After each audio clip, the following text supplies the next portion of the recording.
up, everybody? This is Trent with SoutheastStreetReport.com. We're here with Changes, or one. However many guys are in your band? As of right now, it's two. One half. One half of Changes. Literally one half of Changes. So who are you? I'm Calvin. I do the vocals and Changes. Okay, awesome. So where did that name come from? Because you hear the word changes, you think it's plural changes. So Yeah. it's changes. So where was that name mean? Some people mistake it for one word, but it came from our drummer at the time, where it was For the Fallen Dreams release called Changes. So we kind of took it from that. Okay, awesome. So describe your sound and some influences you guys have. People would say that we're influenced by Sworn In, but I really don't.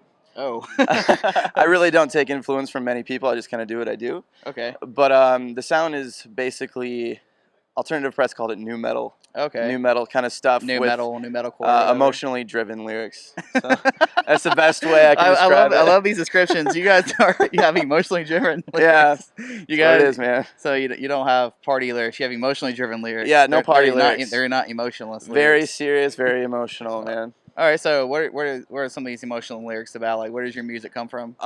Well, our CD full-length Insomnia, I wrote when I actually was suffering from insomnia.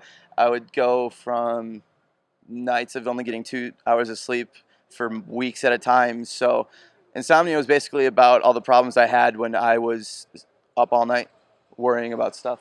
Okay. So. You got any weird? Because you have insomnia, your brain starts to do weird stuff. Do you got any like weird hallucination stories or anything in there? No, there's no hallucination stories really in the record, but it's more of like self-loathing and just worrying about yourself and what's going to come next from that kind of stuff. Okay, awesome. So you guys are on tour with Vesuvius and Curses right now. So yep. How's that going? This little rolling. It's insane so far. Us and the Vesuvius boys have kind of started a tour war. War about what? We're all about some war here. Well, it's kind of just think of the most nasty stuff you can throw at each other's vans. So yesterday what has been thrown so far? Well, they started us. We had a merch design with the meme Dat Boy on it. And so they started off with they took some paint and drew Dat Boy on our van. So we're like, okay, it's game on. Yesterday I threw a wet tea bag at the side of their van and it exploded. It looked like someone barfed on it. So that was pretty cool.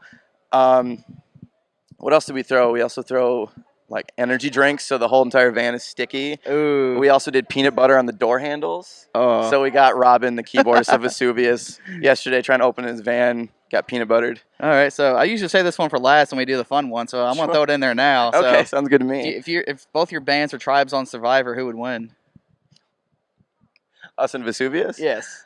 Oh my God! Since you guys have this little war going on. I think me and Ben Changes would win just because they're from Canada. They don't really know how to survive in the heat. They only know how to do cold stuff. What if it's Survivor Iceland or Survivor? Oh, we would lose for sure. Me and Ben would be out the first day. But if it was in America, we would kill it. I don't think there's any American Survivor shows. We can make it happen. Make it happen? Yeah. Survivor Detroit or Survivor. Survivor Saginaw. I think that'd be cool. Yeah.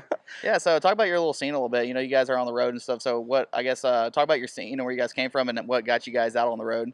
We're from the Saginaw kind of Detroit scene. And over there, it's very metal. There's not much pop punk or anything, so we fit in really well. Okay. What kind of brought us out is that we wanted to start seeing different scenes. And as soon as we started touring, there was a lot of better scenes that we felt like we were better to fit in with. Okay. We feel like sometimes we aren't from Michigan, how we go to travel to different places and we fit in so much better everywhere else. So nice.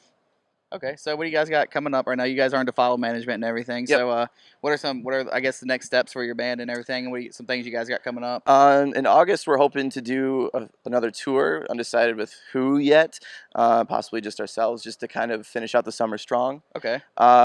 Once we get home, hopefully we're starting writing new music after a year, so that should be pretty cool. Okay, you got some more interesting stuff you're about to write for this new stuff, or is it? I have a few concepts in mind.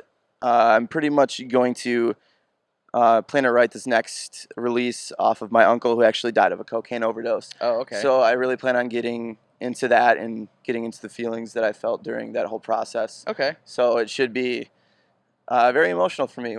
Should make something good. More emotionally driven lyrics. Should make something really, really good and enjoyable. So. All right, awesome. Well, is there anything else before we got some last few fun ones for you before we get into those? You got any more news or anything? Nope. Changes. Just plans on touring really heavily throughout the next year, hopefully. So All right. we should be in areas soon. Sweet. So we did the Survivor question. Now it's time to The do Survivor question. now it's time to do the question. The question. If you could hang out with, date, or marry, or have, or do anything you wanted to with Taylor Swift, and she wrote a song about you, what would it be called and what would it be about? God. So if she wrote a song about me, it would probably be called, probably like Who Dis. Who dis? I do this thing a lot where someone's talking to me, I just go, new number, who dis? And they take it really seriously, so I get called Young Who Dis all the time. So you're going to drop a mixtape called Young Who Dis? Yo, actually, that wouldn't be a bad idea. I would love to do that. You should do it. Oh my God, it'd be sick. Young Who Dis mixtape coming Young 2K17. Who Dis, what up? All right, man. It was great talking to you. And Great looking forward talking to you to too. seeing you guys in the future and all that. Thank you. Awesome. Noises in the air.